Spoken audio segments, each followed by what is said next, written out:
গৌতম গম্ভীর নামটা শুনলে চোখের সামনে ভেসে ওঠে এক অবিচল মুখ, আবেগহীন এক ক্রিকেট ব্যক্তিত্বের অবয়ব।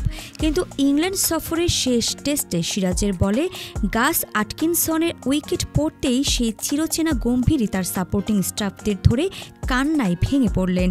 এই কান্না নিখাদ আনন্দের, এই কান্না অভাবনীয় এবং পাহাড় সমান চাপ থেকে বেরিয়ে আসার। ওভাল টেস্টের সেই শেষ মুহূর্তে ভারতীয় ড্রেসিং রুমে যা ঘটল তা শুধুই এক জয়ের উল্লাস নয়, তা ছিল এক কোচের আত্মপ্রমাণের অনবদ্য মুহূর্ত।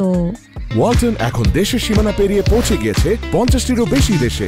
ওয়ালটন, ঘরে ঘরে বিশ্বজুড়ে। ভারতের হেড কোচ হিসেবে দায়িত্ব নেওয়ার পর থেকে সমালোচনার কাঁটা বিঁধেছে গৌতম গম্ভীরের চারপাশে। টিম সিলেকশন হোক কিংবা মাঠে কৌশলগত সিদ্ধান্ত, প্রায় প্রতিটি পর্বে তিনি প্রাক্তন ক্রিকেটার ও বিশেষজ্ঞদের কড়া সমালোচনার মুখে পড়েছেন। ইংল্যান্ড সফর শুরুর আগে গুঞ্জন শুরু হয়েছিল, এই সিরিজ যদি ভারত হারে তবে কোচ গম্ভীরের চেয়ার নড়বড়ে হয়ে যাবে, এমনকি দলের অন্তরেও চাপ বাড়ছিল ক্রমশ।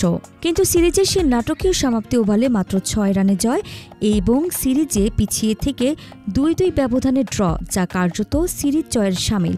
ভারতের এই ঐতিহাসিক কামব্যাক সবকিছুর চূড়ান্ত রূপকথা যেন লেখা হলো সিরাজের শেষ উইকেট বলেই। ঠিক তখনই ধরা পড়ল গম্ভীরের আসল রূপ, আবেগের তৃপ্তি, লড়াইয়ের এক নিখাত মুহূর্ত। কোচ গম্ভীর আনন্দে সহ স্টাফকে জড়িয়ে ধরে কান্নায় ভেঙে পড়লেন। সে চোখের জল ছিল জয়ের, সে আবেগ ছিল চাপে থেকেও হাল না ছাড়ার। এই ছবি ও মুহূর্ত আমাদের মনে করিয়ে দেয় গৌতম গম্ভীর শুধুই এক কৌশলী কোচ নন, তিনি সে যোদ্ধা যিনি আগুনে পুড়ে খাঁটি হওয়ার পথে হাঁটেন। এবং এই আবেগ, এই কান্না তার নিখাত ক্রিকেটকে ভালোবাসারই প্রতিচ্ছবি।